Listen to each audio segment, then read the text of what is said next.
The Rangers may have just saved their season. We tell you why this is a must-win game and why Jonathan Quick might be Chris Drury's best free agent signing.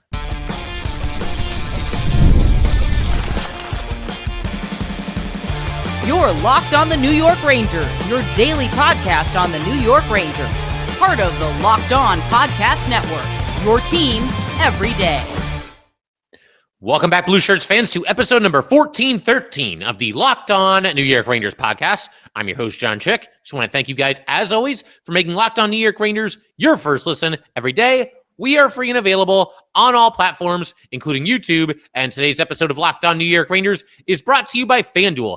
Download the FanDuel app right now by visiting FanDuel.com and win $300 in bonus bets if your first $5 bet wins. And we are, of course, part of the Locked On Podcast Network, your team every day. So what a relief. I think that's the best word we can possibly use to describe this 2-0 win by the Rangers against the Canucks last night, a game that I felt they absolutely needed to win. I know we've kind of been saying that over the last handful of games, but you know what? The longer the losing streak goes on, the more important it becomes to end said losing streak and not let your season really get away from you before it even really gets started. So we're going to begin there talking about why this was such a must-win game for the Rangers and why it was so important that they ultimately did win. Also, going to talk about Jonathan Quick, his outstanding night, as well as the question of whether he might actually be the best free agent signing in the Chris Drury era. I'll elaborate and explain what I mean by that in just a little bit here, but we'll have that, and we'll also talk about some interesting lineup decisions in the form of making Brennan, Othmann, and Matthew Robertson healthy scratches. But again, we begin today by talking about just how important the sheer necessity to win this game last night. You lose this game if you're the Rangers, it's your fourth consecutive defeat. I know one of them was in overtime, but who cares? It's still 4 straight losses. You just lost to basically the 2 worst teams in the NHL before this one, at least going by the record. First the Sharks, then the Flames. The Flames ran you out of their building. You got embarrassed. You had to respond here. It was so necessary for this Ranger team to play a game that they could feel good about, to get to enjoy a win together, to get a big 2 points in the standings, and again, not let things spiral out of control, because you can't win the Stanley Cup in October, but you can eliminate any chance you have of winning it, in October. That is certainly possible. If you lose enough games in October and November, like I said, the season could be over before it ever even really gets started. And you just don't want to be, if you're a player on this Ranger team, in a situation where you're back in the locker room and it's another loss and the vibes are now even lower and you've got to answer these same questions that you've been being asked over the last handful of games here. It just had to be a win. It had to be 2 points. And, doing it against, a 5-5 Canucks team coming into this night, I think the jury's still on how they're going to do this season, but this is not a pushover team by any stretch of the imagination. And like I said, the Rangers did ultimately find a way to get it done. Now, was this a literal must-win game? No, for all the reasons I just mentioned. But again, you just can't let things spiral this early in the season. There was a lot of pressure on this team to get a win, and they did exactly that. This is not the type of hockey game that I think you're going to show your friends if you're trying to get them into the sport. Like, everybody's got like a friend or two, or maybe even more than that you try to get them into hockey and they're like, maybe I'll catch the playoffs or whatever. If you're really trying to get your friend or friends into hockey, this is not the game for it, because this mostly was low event hockey. It was a little bit of a stalemate for a lot of this game. It obviously was very, very low scoring. There were decent chunks of this game where there just wasn't a whole lot going on. There wasn't a whole lot in the area of quality scoring chances for either team for large portions of this game. But at the same time, I feel like right now that's sort of the game that the Rangers need to play. This is a team that, as we've discussed, is quite top-heavy. They rely on really just a handful of players to produce offensively. I mean, once in a while, you'll get some contributions from some depth forwards, maybe even a defenseman that you're not necessarily expecting to score. But for the most part, I mean, you're looking at like 5 guys. And with Trocheck out, maybe it's like 4 guys in terms of scoring goals, really creating offense for this team. And low-event hockey, I know some people will look at it and say, that's so boring. I actually find it kind of entertaining when my team is doing well with it. It's been fun at various points so far this season. We're only 11 games in, but there have been games where the Rangers have basically allowed very few or next to no high danger scoring opportunities for their opponent. And in this game last night, I believe the Canucks ended up with just 23 shots on goal. it was weird because some of them were kind of high danger, and obviously Quick came up big in those spots, but I do think overall the Rangers defended well in this game. But low event hockey, that might be the way to go. And on top of that, on top of everything I just said, with not having a whole lot of scoring threats and being very top heavy in terms of your offensive, the guys that are going to produce offensively, you're also down one of those players in Vincent Trocheck. So the Rangers really did a nice job there. There's some dangerous players, obviously, on the Canucks, and I thought for the most part, the Rangers kept them in check. Certainly didn't let any of those guys take over the game or anything along those lines. And now that you've won this game, the Rangers' current record does not look terrible. It doesn't look good. I'm not going to say that this is the kind of start that we were all hoping for and expecting, but it doesn't look terrible. This win makes the Rangers 4-5-2. Now, I do tend to lump losses together. I understand that an overtime loss, a shootout loss, you do get a point for that. And look, I mean, they all count. All the points count, right? But to me, when you win, you win. When you lose, you lose. And the bottom line, 4-7 is obviously not great if we're going to lump all those losses together. However, if we want to be optimistic here, and why not? The Rangers did just get a hard-earned win. It wasn't perfect, but I do think the Rangers put in an honest effort for 60 minutes in this game last night. If we want to look at this in an optimistic light, you could say that thus far, despite all of us, myself included, occasionally proclaiming that the sky is falling, the Rangers have gotten at least 1 point in 6 of their 11 games to start the season. Again, it's not fantastic, and 2 of those are overtime losses, but it's not completely brutal. It's not like you're dead and buried in the standings, and you are definitely still in the fight at this point in the season. If you lose this game, though, I mean, it just feels so much different. Because say you lose this in regulation, now you're 3-6-2, and it's like, my God, that's the word we've been using today is spiraling. You are spiraling at that point. This was just an enormous win for this New York Ranger team. And to stay optimistic, which again, we're going to do our best to do right now after a Ranger win, there are reasons to believe that things could get better in the short term and certainly in the long term as well. I mentioned this a second ago, but you know that help is on the way in the form of Vincent Trocheck. It sounds like he is progressing nicely. And certainly we're all aware of the fact that there can be growing pains when it comes to having a new head coach and learning a new system and all that good stuff and figuring things out all together all at the start of a season. And that's obviously the case with the Rangers now on their 90th coach in the last 10 years, Mike Sullivan. So there's that to consider as well. And the more familiar you get with his system and the expectations that he's putting forward for you, presumably the better you're going to do in the long run. And you also have to figure that a lot of these guys have better days in front of them. A lot of the Rangers star players, a lot of the players that you're counting on for offensive contributions that we were discussing just a couple of minutes ago, you got to figure that they have not yet played their best hockey. I'm talking about Panarin. I'm talking about JT Miller, who may or may not still be dealing with an injury of some kind. I'm talking about Will Cooley, who came up big with a nice give and go assist to Mika Zibanejad on the only non-empty net goal of this game last night. Will Cooley's best days this season. You got to believe her in front of him. And even Lafreniere. And we've been tough on Lafreniere. We're certainly not the only ones. Ranger fans have been, frankly, fed up with Lafreniere at parts of this beginning to the season here. But you got to figure he has more to give than this. I mean, I don't know that he's ever going to be like the franchise icon that you hope for when you pick somebody number 1 overall, but he's better than this. I mean, we have seen evidence of that in the past, and I thought he had a decent game in this one as well. And important to point out that we also thought that things would eventually get right last season and everything would kind of correct itself a little bit, and it obviously never happened. But again, looking to be optimistic here. It's been tough sledding thus far for the Rangers this season. So I think you owe it to yourself to just enjoy this win. We haven't had many of them to start the year, and it's been tough, like I said. But that was a hard-earned win last night. It wasn't, work of art or anything like that. There's times where, again, this game was a stalemate, but they found a way to get it done, and there is something to be said for that. And obviously, you hope that that's a trend that continues moving forward. But in just a second, we're going to shift gears. We're going to talk a little bit about the excellent play of Jonathan Quick. We're also going to talk about Igor Shesterkin. The goaltending has been a clear and obvious strength of this team thus far this season, and we're going to tell you why. There's a heck of a lot on the plate of both Igor Shesterkin and Jonathan Quick. We will get to that in just a second. All right, we just want to take a minute to let everybody know that today's episode of Locked On New York Rangers is brought to you by FanDuel. The NBA is back, and there is no better place to get in on the action than FanDuel, the official sports betting partner of the NBA.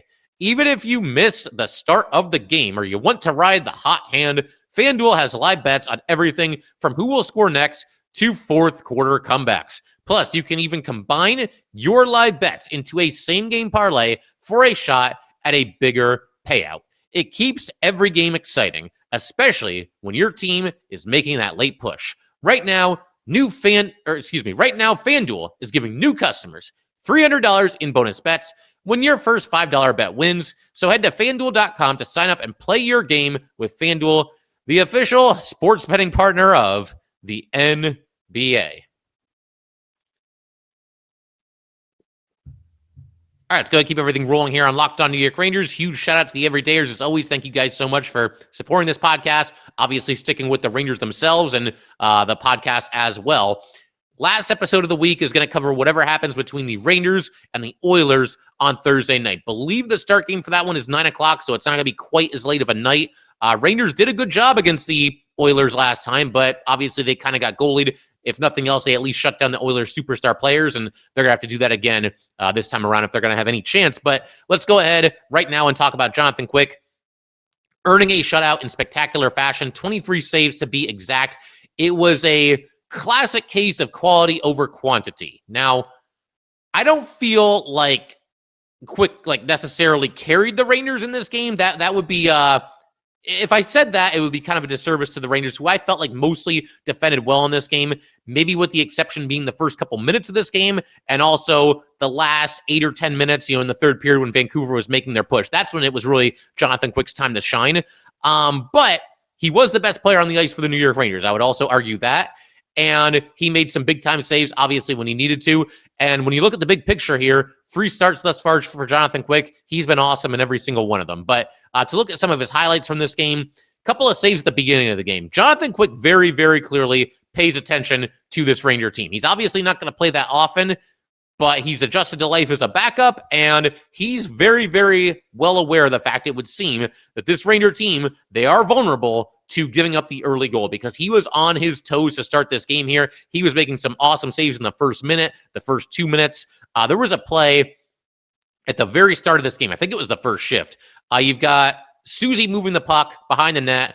Borgen fell down back there. Mika was there too, but somehow nobody was able to control the puck. It ends up bouncing in front of the Ranger net, and a great opportunity, basically a slap shot from point blank range, and Quick comes out of his net a little bit. Full extension of the glove, reaching up and snags it for what honestly might have been his best save of the night. He had some other good ones later, and maybe some saves that you would consider more clutch than this one, particularly at the end of the game when the Rangers were hanging on to the 1-goal lead. But in terms of just an awesome save, this might have been it right here. And as I said, Jonathan Quick knows his team very well. He knew that he had to be on his toes to start this game, and obviously he was.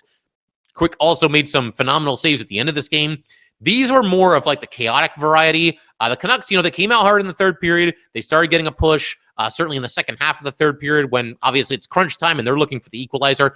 Couple of different occasions late in this game where there were just some wild scrambles in the Ranger net, and Quick held up. A lot of chaos, a lot of guys, hammering away at the puck. The Ranger defenseman trying to move them out of there, and everybody on the Rangers doing everything they can to keep the puck out of the net, not the least of which was obviously Jonathan Quick, who obviously succeeded in doing so. The Canucks actually had a really good scoring chance with the goalie pulled, where Quick had to, again, stand tall and hold up during a scramble, and he was able to do that at that time. And then, how about what happened after the game with Jonathan Quick? We had a situation where by now the empty netter had been scored by Sam Carrick, who, again, had a very strong game for the New York Rangers. One of the early candidates, I think, for the Stephen McDonald extra effort. But get a situation at the end of the game here. By now it's 2-0 off the Carrick empty netter. And Gavrikov in the closing seconds takes a hit from behind into the boards behind the Ranger net from Sherwood. And I went back and watched it again. Technically, this hit did occur before the final horn sounded.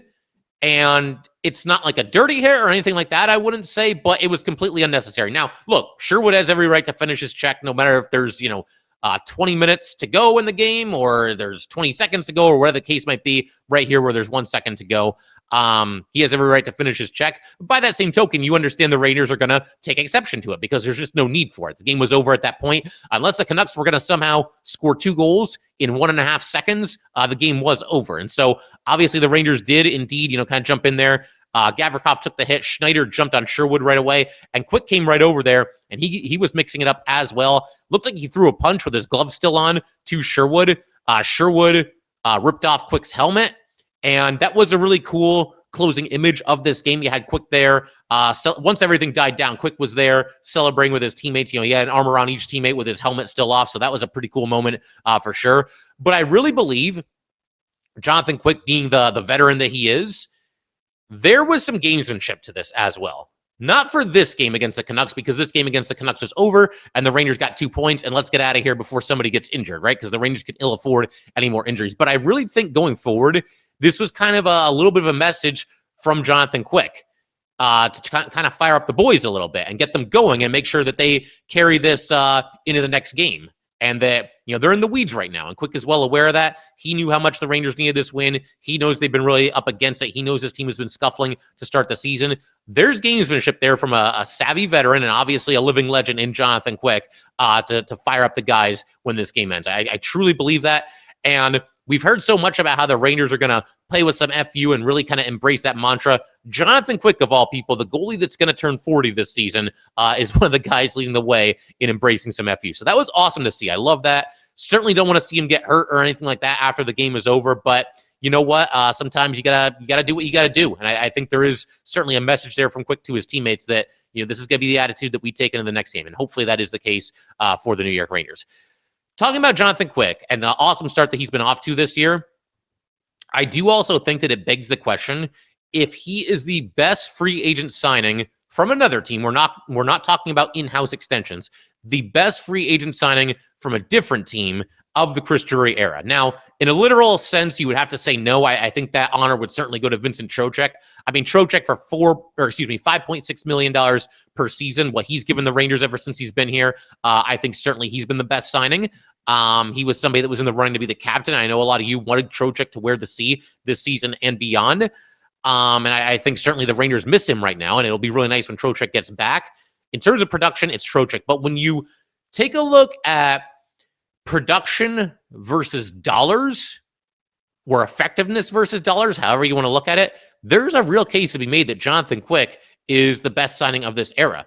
He has signed 3 separate one-year deals, and it feels like he's always giving the Rangers games like this. It feels like when he's really needed, and again, he doesn't play that often, but if the Rangers are sputtering or there's a big game, or a couple of years ago, we had that 3-game stretch where the Rangers decided to sit Igor Shesterkin down for a little while, work on some things. Quick stepped in and started 3 straight games and was awesome. And he was awesome in this game last night. It just feels like he's kind of the safety net for the Rangers and that he's always going to be there when the Rangers need him, despite the fact that, again, he is going to turn 40 at some point this season. So, yeah, and that's to say nothing of all the intangibles behind the scenes. The Rangers have raved for years about how good this guy has been for the locker room. I remember there's that story a couple of years ago when the Rangers were in the playoffs, game 2 against the Canes, and the game's going into double overtime, and Quick's back there, kind of pumping everybody up and saying, stay at it. We got to get one, and just kind of keeping everybody in the game. I mean, that's good stuff. And this is a guy that you've basically been paying $1 million per season. It's varied a little bit every year, and he has gotten a little bit of a pay bump every season, but the average salary for Quick, the 3 years that he's been here, is right around $1 million. So, I mean, that's money well spent, and he's done a heck of a job, and he did a heck of a job in this game last night as well. While we're talking about best Chris Drury free agent signings, though, I mean, we could also mention Gavrikov. The book is still out there, and obviously that was a lot of money, but Gavrikov's been very good. We'll see how it goes over the next whole bunch of seasons here. I also got to throw another honorable mention out there for Sam Carrick, though. You guys know, for anybody that's been watching this show, the Everydayers, I'm a big-time Sam Carrick fan. Just love his game. Leaves everything on the ice every single night. Has really embraced that gritty fourth-line center role that he's played for the New York Rangers. But he's somebody that got into a fight in this game, won the fight. He sealed the game with an awesome shot from the defensive zone all the way down the ice into the empty net to essentially clinch the win for the Rangers at 2-0. 3 years, $1 million per season for Sam Carrick. Yeah, sign me up for all of that. That was an awesome signing as well. You have to acknowledge that. But again, in terms of dollars versus overall effectiveness, Quick might be the best free agent signing of the Drury era as GM. It also kind of shines a light on how important the Ranger goalies are going to be for this team moving forward. That performance by Jonathan Quick last night. The goalies for the Rangers have certainly held up their end of the bargain and then some to start this season. Igor, now, The last two games, I know some people are going to point at that and, he gave up all these goals against these bad teams. Yes, the last two games, Igor gave up a total of 11 goals against the Sharks and Flames, which obviously does not look good. I don't think there were any goals that he allowed in those games, though, where you look at it and you just can't believe that he didn't make the save. Certainly no what I would label a soft goal. The Rangers just didn't play well, and he wasn't at his best either. But when you look at the total body of work for Igor Shesterkin so far this season, despite giving up 11 total goals in the last two games that he's played, he still has a .225 goals against average and a .916 save percentage. Igor looks like he means business to start the season, and that's been awesome to see. And as for Quick, 2-1, a 135 goals against, a .941 save percentage. Now, those numbers are unsustainable, but it's obviously still very impressive. And again, you see the way that this season has gone thus far for the Rangers for the first 11 games. The issues with scoring, the issues with finishing their scoring chances. The goalie's importance to this team cannot possibly be understated. I still don't know exactly where the Rangers are going to get their goals from this season. I mean, again, it's just such a top-heavy roster, and it does feel like they've been snake-bitten at times, and they've suffered from a lack of finish. But even when everything is like full steam ahead, and even when these star players start playing a little bit better, and even once you get Vincent Trocheck back into the lineup, it still is so top-heavy. And it's hard to know exactly where all the offense is going to come from. The Rangers are going to have to win some low-scoring games this year. That's the bottom line. And to do that, I mean, there's a lot that goes into that. But certainly, goaltending is a big, big part of that. You got to be able to steal a game or two every once in a while. And I wouldn't say that this was a stolen game by Jonathan Quick last night. He obviously was fantastic in this game and played very well. I think overall the Rangers played well. But again, I mean, he basically had to win this game 1-0. I know they got the empty netter, but I mean, they got one goal before that. So there's obviously a lot of pressure on both these Ranger goalies. The good news, though, is that they're both equipped to handle it. I mean, Quick, it speaks for itself. You look at the resume, pick any stat you want, pick any season that you want, pick any accolade that you want, the 3 Stanley Cups. This guy obviously comes up big for his team when they need it, even now with him being firmly in the back nine of his career. And as for Igor, I mean, obviously no Stanley Cups yet, but you look at what he's done in the playoffs over the years, some of the clutch performances that he's had, the 2 deep playoff runs that the Rangers have had in recent history. There's a lot of reasons why they made it that far, but the biggest reason has been Igor Shesterkin in both of those runs. So the good news, again, these are 2 very, very good goalies, first and foremost, and they seem to be able to handle the pressure, and they're going to have to, because again, I just don't know where all the scoring is going to come from with this Ranger team this season. Would love to be wrong about that. Would love to see somebody like Taylor Radish or Juuso Parssinen go on a heater, but I just don't know that you can really expect that. So the goalies are going to have to be big for this team, and thus far they have been. So in just a second, we're going to keep everything rolling. Going to shift our attention to some curious lineup decisions from Mike Sullivan. He scratches Brennan Othmann. He scratches Matthew Robertson. And the line's got a little bit of a makeover as well. We're going to discuss everything that went on there and just kind of openly wonder why Robertson and Othmann were scratched. But we'll get to all that in just a second. All right, we just want to take a minute to let everybody know that today's episode of Locked On New York Rangers is brought to you by Monarch. Let's be honest, most of us cannot even name all of our financial accounts, let alone what they're worth. Between 401ks, savings, and investments, it is easy to lose track, and that can mean leaving money on the table. That's why there is Monarch, an all-in-one personal finance tool that brings your entire financial life together in one clean, easy-to-use interface on your laptop or on your phone. Monarch is the best because it will help you organize your accounts, track your spending, and get a better handle on your investments without ever having to touch a spreadsheet. It's the best because you can review everything with your partner, see your shared goals, and make better financial decisions together. Monarch's visual dashboards and smart tools make it so much easier to understand where your money is going and how to make it work harder for you. Don't let financial opportunities slip through the cracks. Use code LOCKEDONNHL at monarch.com for 50% off of your first year. That's monarch.com, code LOCKEDONNHL for half off of your first year. All right, let's go ahead and wrap up today's episode of Locked On New York Rangers by talking a little bit about some curious lineup decisions, some interesting line combinations to be sure. We'll start with the headline grabber from before this game actually began. And to me, that was the scratching of Brennan Othmann, and to maybe a slightly lesser degree, the healthy scratching of Matthew Robertson. I swear, these NHL coaches, they're like a hive mind. They all think exactly the same. Whenever something's going wrong, the easy thing to do seems to be to scratch the young player, the inexperienced player. I understand these guys know more about hockey than I could ever hope to, these NHL head coaches. I get that. But it's just, you would just like to see any of these coaches like buck this trend, right? We saw it with obviously Laviolette in recent seasons. We saw it with Gerard Gallant. We saw it, I think, with David Quinn. And we're starting to see maybe just a little bit of it with Mike Sullivan. Again, it's very early in Sullivan's tenure, but they all default to favoring the veterans. And there's times where that can make sense. I didn't really get it going into this game, though. But with all that said, the stage set now. Let's go ahead and talk about Brennan Othmann specifically. We'll work our way to Robertson, and then we'll talk about these new line combinations as well. So before this game, one of the beat reporters, I don't remember which one, but they all post the line combinations, the defense pairings, and what it's likely going to be for that night's game. And it's great that they do that. We get to find out early in the day. But I mentioned on Twitter, once I saw these line combinations and once I saw that Brennan Othmann was very likely going to be a healthy scratch, that doing this does not do you any favors when it comes to trade talks for Brennan Othmann. Because we had a report not too long ago where it said that Othmann, the Rangers aren't necessarily shopping him, but essentially they're open for business. They would not hesitate to make a move and deal Brennan Othmann if it meant that they could, get a decent return for him. Well, it's kind of difficult to get any kind of leverage in trade talks when you've got a guy that was your former first-round pick. He's got 2 points in 26 NHL games, and you make him a healthy scratch in his second game since being called up to the NHL. And I'll elaborate on that in just a second, but I actually do want to give Sullivan a fair trial here. Let's read the quote. He had a very lengthy explanation as to why Othmann was coming out of the lineup, which I can appreciate, but buckle up for this. Sullivan is very thorough in his explanation here.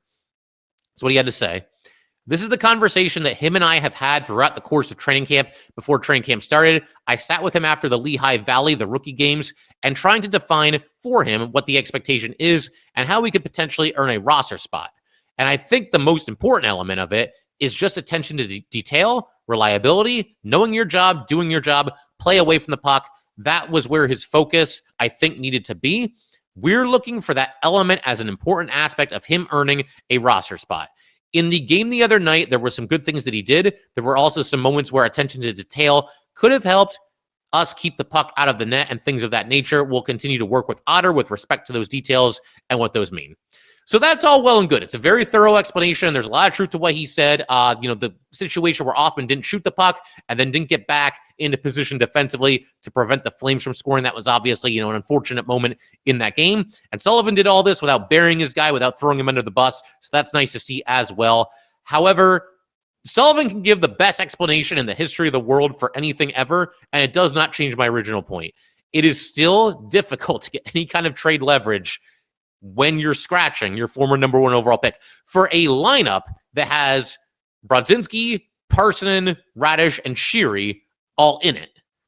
It's hard to, because if we know this, opposing GMs know this too. If you're Chris Drury and you call up a GM about trading Brennan Othmann, he's going to basically laugh and hang up the phone because I'm sure he'll listen to an offer, but Drury wants to get a significant return for Brennan Othmann if he trades him. I'm sure that's what every GM wants when they make a move. They want a significant return. But you just scratch this guy in his second game up, and it's not like he's put a bunch of tremendous hockey on tape thus far in his NHL career. So whatever minuscule amount of leverage that you had in trade talks for Brennan Othmann, you now have even less of it because you healthy scratched him in the second game. Now, I suppose Mike Sullivan can't worry about that stuff, and he's got to do what he's got to do. The Raiders needed to win a hockey game last night. We talked about that. So, Sullivan put out the lineup that he felt gave him the best chance to do that. But, with Othmann, good luck getting anything for him. Honestly, I feel like the best course of action when it comes to Brennan Othmann right now is to basically just stay the course and just try to get him to a level where he can at least be a decent bottom six forward in the NHL. Just start there. At least that's something. It beats giving him away for a fourth round draft pick. I have no interest in that. If the return is going to be that small, and we don't know what it's going to be, but if it's going to be that small, then I just assume not do it anyway. Just have him stay in your system. And, look, if you got a role for him with the Rangers, great. Put him out there, see what he can do. If you don't, put him back to Hartford, and I guess keep having him try to get more seasoning in the AHL. You would think we'd be beyond that by this point, but I guess we're not. It's Othmann has had a tough go of it when he's been up in the NHL. So either way, I would say keep him in the organization because you're not going to get anything from Brennan Othmann in a trade right now. At least I don't think so. And the trade market in the NHL can be difficult to figure out. We've been surprised before, but I can't imagine there being too much of a haul for the services of Brennan Othmann at this point. And as for Robertson, this is kind of a weird one to me too. I mean, I did think he struggled against Calgary. I did notice that against the Flames. We didn't really talk about it too much or really even at all in the most recent episode where we talked about, obviously, the tremendously disappointing loss to the Flames, because there were about at least 10 things in that game that were more of an issue than anything that Matthew Robertson did or did not do. But he definitely scuffled in that one. Thought it was probably his worst his worst game thus far this season. But I was still surprised to see this happen. I felt that Robertson had pretty firmly established himself ahead of Urho Vaakanainen in the pecking order, and I didn't expect to see this change. Robertson, honestly, has been one of the few early season bright spots, one of the few early positive storylines for this Ranger team, going from a complete afterthought and a guy that's been left for dead after the Rangers drafted him in the second round, I think 6 years ago, to now being a top 4 defenseman on the team. That's been interesting to track. And surprised to see him come out of the lineup. And now that the Rangers won this game, we know how hesitant these coaches can be to make changes when you win a game. So do I think Robertson will get back out there in the next one? Honestly, I really don't. I think we're going to see Vaakanainen play another game. Vaakanainen in this game didn't really stand out in a bad way. He had one really bad turnover, passing out of the defensive zone into the neutral zone early in this game. I'm just really not sure why he made this pass, where he was looking to go with it. Pretty easy interception for the Canucks, and then they came right back into the Rangers zone and had a decent chance out of that. But other than that, I thought he was fine. We'll see how it goes. But if you ask me straight up, do I think Robertson gets back in for Vaakanainen? Probably not. I wouldn't even mind like something of a 3-man rotation between these two and Susie. You could throw him in there as well. But Susie, I think they're giving him the benefit of the doubt so far this season, and we'll see how it goes going forward. Haven't been tremendously impressed with Susie since he's been back in the lineup. I know him and Schneider were on the ice for the first 3 goals that Calgary scored in the last game, but it's an interesting fluid situation to keep track of. Obviously, the Ranger defensemen and how they line up and all that good stuff. As far as the line combinations for this game, we got some new ones. I kind of got my wish because in our most recent episode before this one, I threw out the idea of Panarin playing on a line with Will Cooley, and the Rangers did exactly that in this game. I just like the idea. I feel like their style can kind of complement each other pretty well. Panarin's obviously got tremendous skill, and with Cooley, a rough and tumble player, a straight line player. And on top of that, I feel like Cooley, as much or more than anybody on this Ranger team right now, could stand to benefit from the Panarin bump. We've talked about the Panarin bump over the years. Everybody that plays on a line with Artemi Panarin inevitably sees their offensive production increase, and you got to get Will Cooley going a little bit. He's looked better in these last couple of games. I mentioned a little bit earlier in today's episode that Mika and Cooley perfectly executed a give and go. Mika to Cooley, Cooley back to Mika, Mika for the goal in close, and obviously that was a great rush into the offensive zone by both Mika and Cooley on that play. But that was the Ranger top line, Panarin, Mika, and Cooley. You also had on the second line, Sheary, JT Miller, and Alexis Lafreniere. Sheary in the top 6 is eternal. It's inevitable. It's just not going to change. I don't know. Sheary, there's times where I feel like he looks dangerous, but it just never leads to anything. A couple of instances like that in this game as well, and it just doesn't really lead to anything. JT Miller was obviously back in Vancouver. He got booed anytime that he would touch the puck, but they did cheer for him when they played the tribute video during a TV timeout in the first period. JT did kind of acknowledge it, just kind of gave like a quick fist pump to the crowd. So that was cool to see as well. A lot of the players in the Rangers looked like they were very, very happy for JT Miller when this game ended. It means a lot to them. They all kind of downplay situations like this going into the game, but I mean, JT Miller, it kind of got to a situation last year with him and Pettersson where it was like this locker room ain't big enough for the two of us, and JT Miller ends up getting traded. I mean, he got what he wanted. He wanted to come back to the Rangers, and he's obviously now the captain, but you can tell certainly that meant a lot to him to get the win in Vancouver against the Canucks. And like I said, a lot of the Rangers were kind of pumping him up after the game and looked like they were very happy for him. There was also a situation where Lafreniere on the power play almost set up JT Miller for a goal. So just a slight misfire. JT Miller not able to get the redirection, but nice to see the two of them. I know that was on the power play as opposed to 5v5, but hopefully, if this is going to be a line going forward, JT Miller and Alexis Lafreniere begin to build chemistry. The third line was Parson and Laba and Radish. Laba was the Rangers' best forward against Calgary, and it's not just because he scored. He was very noticeable the entire night. This is your third line as of now. Fourth line, Edstrom, Carrick, and Brodzinski. These guys, I got to point this out. They had a very, very important shift in the third period of this game. It's one of those things that kind of just gets lost, in the aftermath of a game, but I got to call them out for this, call them out for it in a good way. The Canucks were applying pressure in the third period, and it was past the midway point of the third period. The Canucks had the puck in the Rangers zone for what felt like, 3, 4, maybe even 5 straight minutes. I mean, not literally. It would occasionally come out, but obviously the rink was very tilted in Vancouver's favor. And then you had a shift from this fourth line here of Parson, Laba, and Radish that I thought was very important. They got the puck in the offensive zone, and they just went to work. The puck was on the boards for a good amount of time here, but they're working the puck to each other. They're grinding down the clock a little bit, and more importantly, they're establishing an offensive zone possession for the Rangers, of which they had not had any in a very long time. And again, it kind of gets lost in the shuffle at the end of a game, but I thought this was so important because you can't spend the final 10 minutes of the game, the final 15 minutes of the game, playing almost the entirety of it in the defensive zone and back on your heels. Sooner or later, they're going to get one. I know Quick was awesome in this game, but sooner or later, they're going to get one. And for this fourth line to, again, no real scoring chances out of this offensive zone possession here, but they went to work. They had the puck in the O-zone for quite some time here, and I just thought it was so important to see a shift like this where, again, you start to, the rink was kind of like this, right? And then it started to even out just a little bit as a result of this, just blue-collar shift by Parson and Laba, by Edstrom, Carrick, and Brodzinski. So, yeah, good stuff there. Figure we can call it there. If you guys would like to get in touch with this podcast, please send an email to lockedonnyrangers@gmail.com. Once again, that is lockedonnyrangers@gmail.com. Definitely give us a follow on Twitter as well, @jchick17. Once again, @jchik17, and definitely subscribe to Locked On New York Rangers YouTube channel. Thanks again, guys. I will see you next time.